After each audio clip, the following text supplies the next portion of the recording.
Welcome to the EMT Pro podcast, where we deliver relevant EMS content from the field in the classroom each week.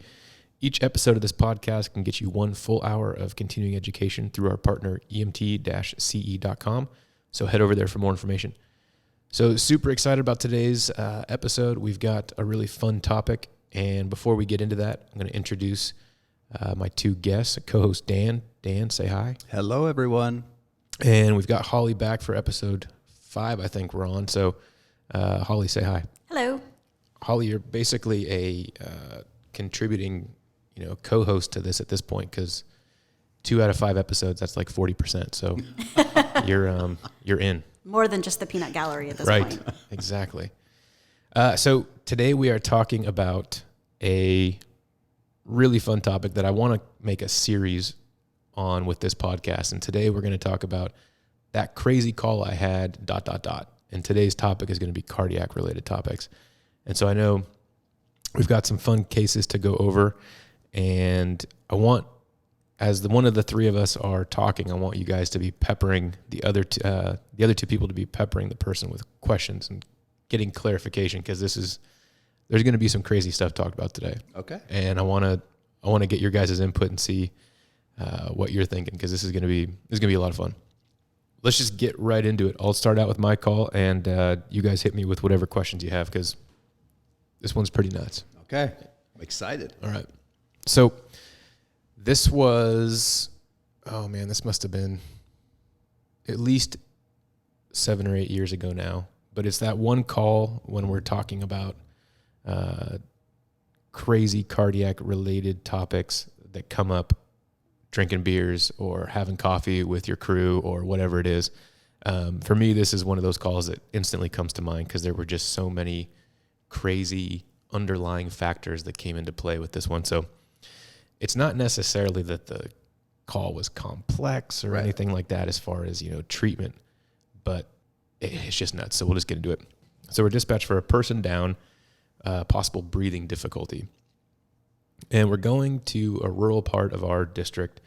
The area that I serve is, a few hundred square miles. We do some longer transports, and we're fire-based EMS, right? So we do fire calls on a fire engine, fire truck, medical calls on an ambulance. We just take whatever rig we need for the call. So you're on the ambulance now, and you're responding with a neighboring fire department? Responding with a neighboring fire department QRT.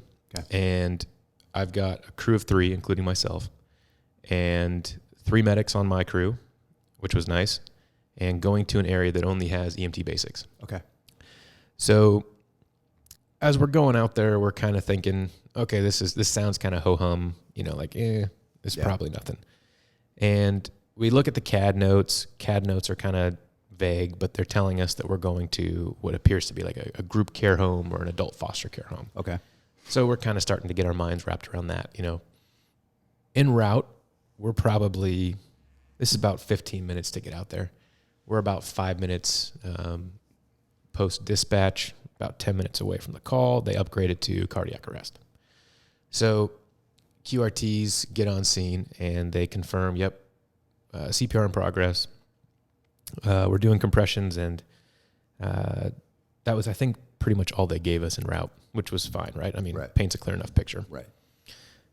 We're showing up, and they're giving us, hey, this is the driveway, all that information. So we've got a long, narrow driveway that opens up into a really, really big area where you can turn vehicles around, it's, and then you've got a big 4-car garage. And then this is actually one of the nicer care homes I'd ever seen, but a big living area with lots of rooms that opened up to a field in the back. But we're in the driveway, and there's a single vehicle parked in the middle of this driveway, and the patient is on the ground just outside the vehicle. So we're watching them do compressions as we're rolling up, narrow driveway, and then bam, big open spot, right? So lots of room to work. But the first problem that we're approached with is they're doing compressions on this guy with no shirt on the gravel. Oh, so we've got QRTs kneeling down in gravel, which that can't be comfortable. Right. And then we've got our patient who's In the gravel. in the gravel, getting pounded on with the chest, right? So trying to first things first, like let's get a backboard underneath this guy so that we rolled this guy real quick, and oh my goodness, it was nasty. Like back is basically like hamburger, it was gross. So a couple questions real quick. Yeah. So are these the type of VMDs did they apply an AED? Did they shock? They have a life pack. Okay. And so they got all that on. They had pads on. So they were doing it. I mean, they weren't screwing up. They just, heat of the moment, boom, right. We're doing compressions, okay. And here we are in gravel, right? So no big deal. Put a backboard on the guy, keep running the call. Did they extricate him to the driveway? Well, that was kind of one of our questions. Like, how did he get on the ground? Oh, well, it sounds like, according to the one caretaker who's around, who was the guy driving him around to his appointments for that day, says that he started feeling what he would describe as really kind of crappy as he was about to exit the vehicle, and then just slumped down. Oh, gotcha. So sounds like he was kind of up against the car. QRTs pulled him away from the vehicle, started compressions. And how old is the patient? Roughly. In his 50s. 50s. Oh. Yeah. And that hurts. Here's one of the, biggest problems here. We've got a middle-aged guy. He's developmentally delayed. He's got, a lot of medical issues. And he's 550 pounds. Oh, cow. Yeah. So he's just a big human, right? And we're talking maybe 5'8", 5'9", 5'10", just not very tall. So a big amount of weight. A perfect circle. Yeah. He was basically a sphere. Like, you can imagine when you're that large, right? As you guys have seen, that just adds to everything you're dealing with, right? Oh, yeah. So we're not really shocked that this guy's heart's finally given out. But, so they're doing CPR on the gravel. We get there, we basically are talking to them like, hey, what do you guys have that you can put under your knees, essentially? Because, these poor dudes are just getting shredded. But so they find some stuff, like they put down some turnout pants, okay. They're fine. Keep going. Looking at the monitor, it's it's in pads mode, right? We check all the cables; they're all connected, right? Because that's one of the things that we got to verify. And he's in like a coarse VFib. Okay. So, it's a shockable rhythm, right? Shockable rhythm, right? So, they're going through so basically what I do at this point, I step back. I've got two amazing, competent paramedics who at any moment would let them treat my family, like just awesome humans and very good at their jobs. And I step back, they start handling the hands-on stuff. I'm trying to find this caretaker that I can ask some more questions of, because didn't have the full story at this point. So you're PIC, you're running the call. I'm running the call. And so I find this guy. He's, just in a frame of mind that's, he's a little shocked. He's a little freaked out at the moment. And it's kind of the similar story we get at all these facilities, right? Like, hey, I don't know this guy very well. I'm new here. He just showed up a couple days ago. I don't know much about his history, et cetera, et cetera. So you can obviously tell that he's stressed. He's, given the circumstances. And so I asked him, hey, does this facility have a binder on him? Because there's always some physical record. Oh, yeah. Let me go grab it. So for the time being, give him a task, send him away. So I go check in with the crew, right, to see what's going on. They've shocked once at this point, still in VFib, not quite as coarse, definitely getting a little finer. Ventilating via BVM? Mm-hmm. Yeah, so they've got an OPA in, and they're ventilating, and they're actively looking for some IV sites. This guy's so huge. EJs are out, nothing on arms, hands. They're looking at too much tissue. They're looking at the feet, and they missed twice on IVs, so we're going IO route, right? Hey, we gotta do IO. That's what this guy needs. So my close buddy Gabe is one of the medics with me, and he's getting frustrated because he'd missed a couple IVs, right? And that's just not him. Like, he's not Gabe, right? He definitely takes pride in being a very good IV start. We have our discussion on the IO, and our system has the easy IO guns. We don't do the sternal ones anymore. We moved to the guns, and we begin cutting his pant legs to check for a site. So super hairy dude. We get the razor out, and as they're shaving the leg, we see what we think is like a faint zipper line. We're like, oh, crap. The guy's, as we look at it more, obviously had a full knee replacement. Okay, well, dang. So about this time, caretaker pokes his head out and says that he had found the binder. I'm like, hey, awesome. Look back at the crew. They're moving back to the right leg now to check that one. And I asked this caretaker, hey, did he have a left knee replacement? Looks like he's got a scar there.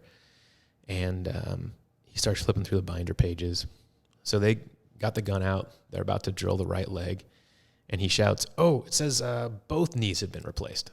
Like, okay, wow. All right, you got to be kidding me. So he starts reading it. Left knee 5 years ago and right knee 8 years ago. Oh, no, 9 years ago. Okay.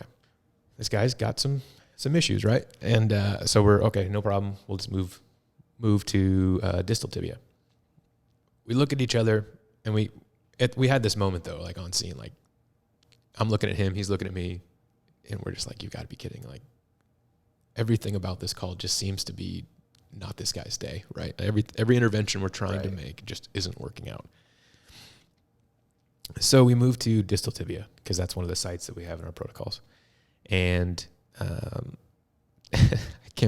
I still can't believe this when I think about it. So I'm asking this guy, hey, can you just start reading out some of his history? So we're looking at basically the ankle area, right? And he goes, all right, yeah, let's see. Appendicitis this year, just a bunch of random stuff. He's got heartburn, he's got, depression, anxiety, all this stuff. And it looks like he has double ankle fusions. Oh, no way. Like, no freaking way. So, okay, well, I guess we'll go humeral head, right? Because we have the yellow IO needles for the obese patients. And this was going to be tapping out that yellow needle for sure. Right. I mean, yeah. We moved, and I'm trying not to laugh. We moved to the humeral head, and we're checking out, in this fine V-fib. All we can do is do compressions and shock every 2 minutes or so. And this guy shouts out, "Oh, I'm pretty sure his left shoulder isn't good." Okay, hey, what does that mean? And he's like, "Okay, hang on." And he's flipping through the pages, because this guy has a binder, right? Like a thick binder of crap. And he goes, "Oh, both shoulders have been completely replaced." So this dude is like a walking bionic man. Right. Like every joint is like, metal. And we're like, okay, well, at this point, we're so like hit with all these bad news things, right? And it's just a bad scenario in front of us. We're kind of coming to the conclusion, like, this is just this guy's day, and there's nothing that we're going to do to make it better. What do you do as a medic when all else fails? Call online medical control, right? A bit of background is our online medical control is just awesome. Like we work with some really great doctors in our area, and they're very pro EMS. They help us, they help train, they are involved, and a bunch of great people. Get one of them on the phone, and I'm giving the doc kind of the story about what's going on, and he's like laughing at me, like, "You've got to be kidding, no way." And so I'm fighting this urge to like not just like keep BSing with the guy, right? Because I kind of want to be like, "Yeah, you wouldn't believe this." So this, then we get to the leg, and then this, and then this. I'm talking to the doc, kind of wrapping up the conversation, and we're kind of heading towards, we're just gonna basically call it because there's nothing else we can do for this guy. And at this point, the rhythm's getting worse and worse and worse, right? Pretty much asystolic at this point. And right as I'm about probably 15 or 20 seconds from hanging up the phone, Gabe shouts, "I got an IV." And I look over, and I'm like, What do you mean you got an IV? Like, and he's got this like shit-eating grin on his face, right? Just super happy, like, I got it, like I knew I was going to get it, like it was like a point of pride for him. Doing chest bumps. Yeah, exactly. So I look over and I walk up a little. He's got a 22 gauge IV in this guy's like lateral chest armpit region. Like just, it's like, no, dude, that's not an IV. That's just a very thin straw in some fat. Like there's no way that thing's good. He draws back. This thing draws back. Like we're like, crap. Okay. So it's good. And so I'm on the phone with the doc still. And he's like, did he really get one? I go, yeah, it's a patent IV. And he's like, okay, no problem. Run one quick round of epi, and then we're going to call this thing and we're done. So, okay, yeah, no problem. So I tell Gabe, hey, doc says, give a milligram of epi like we normally would, and we're going to call it. We're trying to talk a little bit in non-verbals, right? Because we don't want the caretaker to hear exactly what we're saying at this point. Yep. Okay, so I go over, and I'm sitting next to the caretaker because I'm kind of putting together the story I'm going to tell him about. You did everything you could. You did everything right. I'm trying to think about dosing out the bad news like we're told in school, right? Like to give him, let him down easy because this is not going to go well. And I'm still on the phone with the doc, and Gabe pushes the epi, and within 30 seconds, I hear, hey, wait, stop. Check the rhythm. You have pulses? Yeah, I've got pulses. One round of epi, after like being on scene 20 minutes at this point, gets a pulse and a pressure back, an organized rhythm, and I'm still on the line with the doc. And he says, "You're kidding me." Like just like he's pissed at this point. Like he was thinking like, okay, sweet, quick phone call. He's not showing up my ER, and now it's we're headed your way, right? So I said, doc, pulse is this, the pressure is this, and we'll see you in 15 minutes. And he's still cussing. He's like, yeah, fine, see ya. Just short, and like, it was no longer buddy at that point. Like It was all business, and you're ruining my day kind of a thing. We keep this guy's pulse and pressure all the way to the hospital. So how did the load go? Good question. Good question. So we had a double backboard situation going where we put two. Yeah, not recommended. It was a little slippery. Did you zip tie them? No, because they tried to pick up one and it bent. So we're like, okay. So that they're stacked on top of each other. Mm-hmm. Okay. So they're stacked on top of each other. Yeah, not side by side. Side by side or front and back. Ben's one, obviously, and they'll tell you backboards are not lifting devices, right? Right. So double backboard, get him on the gurney with, everybody that we could. I think 8 people had their hands on this thing at some point, getting him on. And here's the bigger problem. He doesn't fit on the gurney, right? I mean, he's flopping off of it. No pun intended. Right. I mean, it's he can't fit on it. And so we had put a blanket on the bottom, and we had wrapped it, kind of to like burrito wrap him a little bit, and then tied it so that it contained his tissue. And that kind of helped, but it wasn't ideal. As I'm speaking today, we have these like wings on our gurney that fold up, and they really do a good job of increasing your surface area that you can contain a human in. And I keep doing this motion with my arms, like you guys can see it, but you totally can't. So we load him up, we take him. The transport's really uneventful. It's just monitoring this guy. So he stayed in Ross the whole time? He stayed in Ross the whole time. What was his airway like? That was the other question we had, right? Because this is your super crazy, difficult airway because all the tissue. He had a beard, it was all over the place. This guy was a train wreck in many, many ways. So we're having this discussion. We have been bagging him for, 25 minutes with no problems. And even with the beard? Yeah. Yeah. We had 2 people on it pulling in. I mean, it was definitely taxing on these, guys' hands, but we bring a couple people with us from the QRTs. They come up with us. So we had some extra hands. And in case we need to do CPR en route, because that would have been a bummer. Yeah. I mean, the airway, we had this conversation of we're winning right now. Mm-hmm. We can either mess with things and go down the RSI route, or we can throw in a king, or we can basically what we ended up doing was putting in a king airway and we gave him basically just some Versed and kept him, sedated, and that was it. We didn't do our thought was he's so frail right now. If we give him a bunch of, RSI drugs, he's going to code mid RSI. Exactly. That was our thought. Exactly. Yeah. We give him the Versed. He seems comfortable. I think we even did some pain management because that's, as you guys know, always a good thing to do. We get to the ER, like the hospital entrance, right? So we're coming up the hill to the hospital, and we lose his pulse. So, of course, at least that's what I More always epi. tell them. yeah, yeah.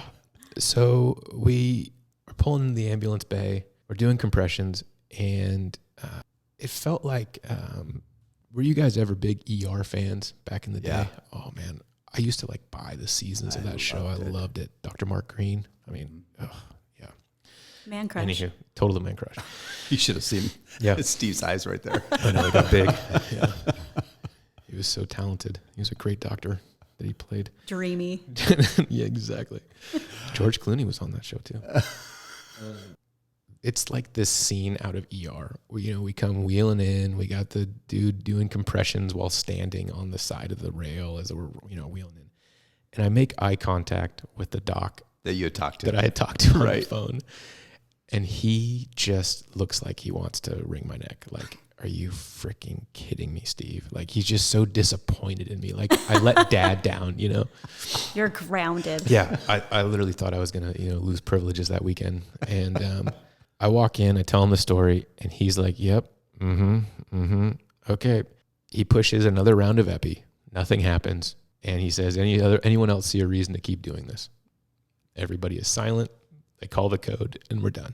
And it was just this we were You worked so hard. we worked so dang hard. And, the QRT, the two dudes that we brought with us were in the ER, and they hear that, and they're like, well, that was kind of rude. Like, are they supposed to, just stop it that quick? And it's like, well, hang on, and so we're kind of backing up and having to comfort them, right? Because they don't deal with this interaction very often. Right. That was my crazy cardiac call. It was nothing could go right. And we ended up, this was probably 3 months later, it got pulled for case review with our Of course. physician advisor, which, is always super fun to have your Right. chart blown up on a screen and everybody gets to look at what you all wrote. your peers. Mm-hmm. So Gabe and I are in the room while our physician advisor, who's not the same doctor that was on my medical control that day, is reading it, and she's like, I pulled this one just because I couldn't believe all the stuff that happened. And she's just giggling as she's reading. And then they tried this. Nope, couldn't happen. And then they tried this. Nope. And so she's teasing us, but at the same time going, these guys really went above and beyond, tried to do everything possible for this guy. And they did a great job documenting why they couldn't do each thing. Because if you look at this, you go, they ran a code for a half hour with no drugs, right? Yeah. Until It's still got a pulse. 25 minutes into it, right? So that draws some red flags on the charting software. Plus, right? he was, even though he had medical problems, only 50 or Exactly. 55 or whatever you said. Still really young for cardiac arrest. Very So- savable. Yep. And he's presenting in a shockable rhythm, which is one of those, big things that they like to see. And I still feel worn out talking about it. I can imagine. So a couple questions for you. And I don't know, I haven't done this in years, but Yeah. had you got the intubation, is it in your protocols to epi and lido down the tube? Remember that back in the day? We used to do that, and that stopped. With the EZIO drill, probably. Right. Yeah. I mean, it stopped about at least 10 years ago. It seems like probably about 10 years ago, I would say. We just stopped doing any, they took it out of our protocols, and Is it's this not something even a you dose. could have done? I probably could have done that and called in and said, hey, what do you think? I mean, nothing else is That's going your right. only access, Yeah. right? We didn't even, that wasn't even something we thought about, but it was so crazy. Bariatric calls pose so many challenges. They do. I mean, number one, you've got the social stigma of, okay, here's this big dude. And I don't know. I mean, I've seen it. where the level of care decreases because the sense of worth is not there. Oh, wow. Yeah. And so you try to combat that within yourself and to make sure everyone is, hey, we got to keep going on this. We got to do everything we can. I know he's very large, but if we need to transport, we need to transport. And so you immediately, with us, when we have a big patient like that, we have someone already setting up for extrication. Even if it's, there's a possibility we're not going to go, just because that's a long process. Yeah. And it's not safe for us because of our backs and so on and so forth. So difficult. Yeah. Super difficult, especially out in the rural area with limited help. Yep. Wow. And I think it was a good call to do the king and not mess around with RSI Right, on a absolutely. coding patient. Right. There's so many things that could Variables. happen, but a king is a sure thing. Yeah. Or a supraglottic airway, whatever you used. Exactly. It's a sure thing. Yeah. It would have been great to have an iGel back then. Yeah. It would have been, we wouldn't have had the conversation we had about RSI at that point. I don't think it would have just been, Just iGel. put it in. Yeah. Right. Just put it in. We're done. But there was this 45-second chat about, Right. yeah, should we? Probably not. We ended up, I think, as horrible as it sounds, I think we kept him alive an extra 5 minutes by not doing that in hindsight being 2020. But yeah. So is there anything you would have done differently had that happen today? Same call. I mean, this is me being cynical. I wouldn't have let Gabe search for that IV after the IO attempts. It would have just been we would have ended it a little quicker and it would have been a lot less hassle. Not being cynical and being probably my PC answer would be, I don't know that we would have done a whole lot differently. Everything that I can think of doing differently, it's like out in left field. Right. It's way out there. Right. So yeah, I don't know. Nothing comes to mind at least. I feel like it was lucky that you guys had that many people on scene being in a rural area. I feel like most of the time you would get maybe, what is a QRT? Quick response team. Quick response team. You might get like an engine with 3 people and a ambulance. So you might have 5 max Yeah. on a call like that. I feel like we're pretty lucky with the QRTs we have because we get a lot of people on scene way more often than not. And the running joke is you get 12 people on scene and you get 15 rigs on scene. Like somehow they come with multiple vehicles with one or less people in them. And you're like, how the heck? Because parking is always and staging your rig is always interesting because you're just going around pickup trucks and vans and, there's an engine, but they're all people responding from home. There's a handful of people that stay in the stations depending on the department. But yeah, no, we're very lucky to have the ones we have. That would have been an interesting transport, I guess. If you only had 4 or 5 people, it would have been really hard to get him in the rig. Right. Yeah. I mean, at that point, we probably would have called for more of our own resources to come out there. And then at that point, we would have also seen where we were at with, rhythms and pulses and pressures. But yeah. Okay. So that's Steve's, crazy cardiac call. Dan, I'm looking forward to the one you've got. I don't think mine's nearly as interesting. Oh, as come on. yours. But let's see. Okay. So I You can always add details. We'll never know. Yeah, There you go.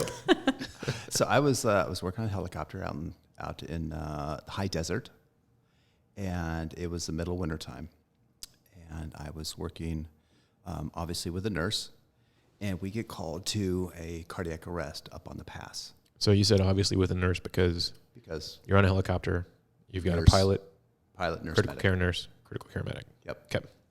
And it's safe to say I'm in charge. Naturally. So- Yeah. Your presence is commanding. Right. Yeah. And so they had activated us prior to their arrival because they had a little bit of a drive to get up there. So we arrived about 5 minutes after they had, and police had been, on a pass. They had their own AEDs, so it was at a rest area, elderly gentleman in his 80s.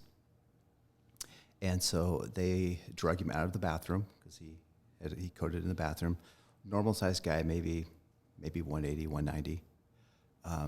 He has a heart history, Okay. which I didn't know about this until we got him in the helicopter. Yeah. And so they shocked him once. The police shocked him once. Yep, Wow. got him back into normal sinus rhythm. No way. Yep, or with a pulse. I don't know if it's normal. Wow. So EMS gets there, started an IV, gave some amiodarone, have him on the monitor, nothing. Okay, cool. So now let's get him ready to get in the helicopter.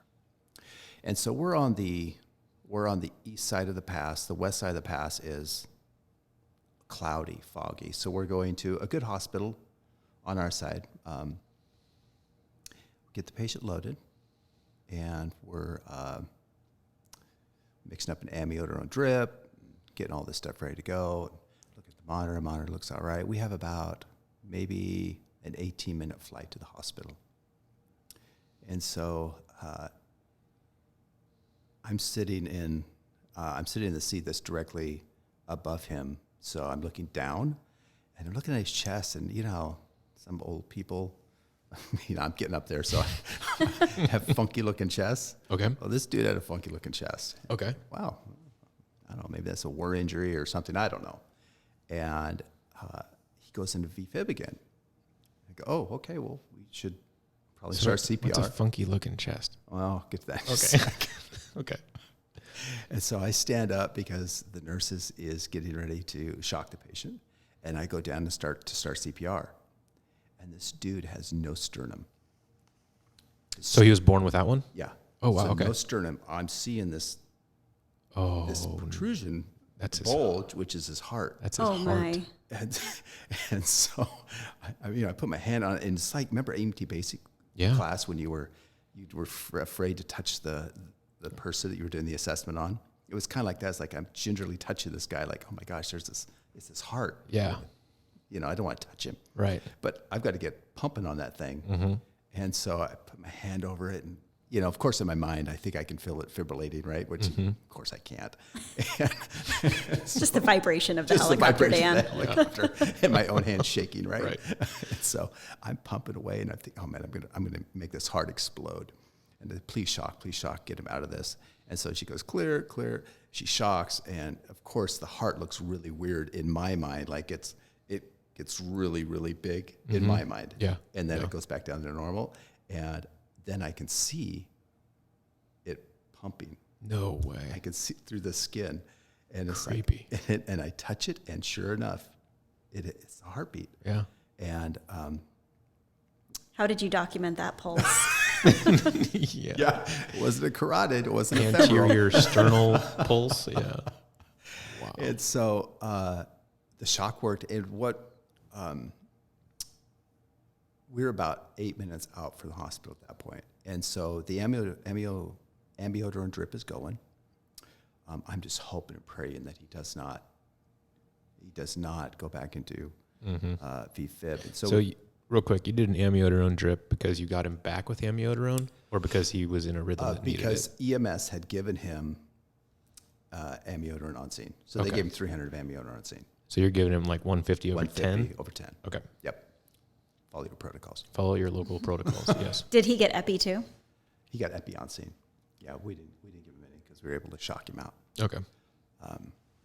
So it's about 7 to 8 minutes until we arrive at the hospital. And so we give an update to the hospital. We let them know what we have. Dude without a sternum. Yes. Well, Yeah. Say that again. What? Exactly. It's Yeah. exactly what it was. And so you know what they're doing. It's just like you said, the people start massing Yes. in the cardiac bay. Yeah. So they're massing because they want to see this. Mm-hmm. And so we're on approach to the hospital, and there he goes, back into VFib. Like, oh, no. So I start CPR again, and I'm pumping on the heart. And it just feels super weird doing that. And she shocks, come off. So she shocks, still VFib. So keep going. And so now I own the compressions because I know what's going on, and Well, you're the pro at this point. right, I mean, exactly. I don't want someone else's. The nation's Right. sternum-less compression guy is Right. right I'm certified there. in that Yeah. now. You have his heart, Dan. And so there's all these people at the cardiac bay, and I'm doing these gingerly compressions that are seemed to be working okay. His end tidal's staying up there all right. Okay. So we get inside, and the doc takes the patches and moves them, because at that time we were doing 4-lead, yeah, no, white right, smoke over fire. Oh no, that kind of what am I thing? trying to say? Like anterior placement Yeah, anterior lateral. for your pads. Yeah, you can't see. Okay, so People out So there. you change Top them to right anterior shoulder, posterior. left Right. side. Okay. And so now it's anterior posterior, and so she put Okay. anterior posterior directly over the heart. Oh, interesting. And shocked one time, bam, right back in the sinus rhythm. Shut up. Yeah, and Wow. yep, and obviously, the guy had been down long enough that he passed, but it was an amazing experience. Something I've never seen or probably won't see again. You were a few millimeters away from like an internal cardiac massage on this guy. Yeah. Which Holly and I Which have we done. have done. Yeah. Wow. Yeah. Yeah. Amazing. Your sternum-less guy made me think of a buddy of mine in high school, born without a sternum. And no joke, he took a video of himself in the morning. He could lay on his back, grab a spoon, grab some milk and some Lucky Charms, No. fill up his sternum with a bowl of cereal and eat out of it. That was his famous trick. That is the best. Yeah, he took a crappy situation and, made good out of it. So Wow. that was all I could think about. It's the 80-year-old version of this guy. Right. Yeah. But it was pretty funky to see this guy without a shirt on, at sports practice. And Like he's how, got, how much is, I mean, it definitely wasn't the size of a cereal bowl depth, but I mean, and you guys can't see my hands right now, but it was, I don't know, half of a cereal bowl, maybe. So it I mean, was significant. concave. Yeah. His chest was. Yeah. Yeah. Interesting. It was very interesting. And he said that as he gets older, that indentation is potentially going to get worse. That was one of the things he was told. wow. Yeah. As like his muscle atrophies and, he gets really old. You would think that they would be able to add something. Yeah. Yeah. I'm not sure about that, but yeah, you would think. That's all I got, sir. I know. I'm thinking, so with this guy, he got epi, he got amiodarone, he was on a drip, went into cardiac arrest again, CPR. Did you guys consider doing an epi drip at that time just to keep things at that level? But you have a short transport too. Short So you can't really. No, but we could have used push dose. So that's what we do now. It's just Yeah. push dose, little aliquots. Just keep things going. We call them bumps. Bumps. Yeah, just give him a little bump. Yeah. Aliquot sounds cooler. I don't know. For me, it sounds like street druggish. Yeah, just give him another bump. Little, You're always living on the edge. yeah. I know. Exactly. Yeah. Oh, man. Oh, well, I'm trying to think if there's anything else we've got for you guys today. Those were 2 crazy calls. I feel worn out. And I need a cigarette. yeah, cigarette and a hard drink. Need some amiodarone. Yeah. All right. Well, I think we're going to leave it there. That was 2 stressful calls that were labor intensive and time intensive. And, as we were talking about earlier, Dan, I think even though these both had negative outcomes, it's very fair to say that their outcome was determined far before we ever got there. Absolutely. Yeah. Anywho, I appreciate both your guys' time. It was fun, and we'll see you on the next one. We're going to chat about my craziest call trauma, my craziest call airway down the road. So it'll be a fun series to keep doing as we move along. Sounds good. All right. We'll see you guys soon.